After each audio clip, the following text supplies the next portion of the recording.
Ako si Ate Neneng, 57 years old at saka isang widow. Ako po yung box keeper ng aming grupo.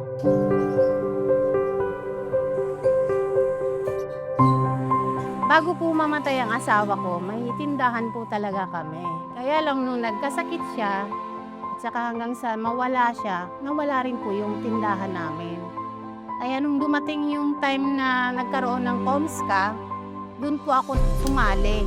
Tapos nakapag-ipon po ako, nakapag-loan po ako, kaya ako po naibalik yung tindahan ko sa ngayon.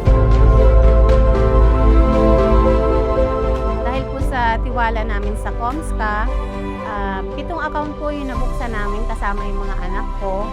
At ang goal ko ngayon po ay magkaroon po ng dagdag puhunan sa aking tindahan para madagdagan po yung mga display ko.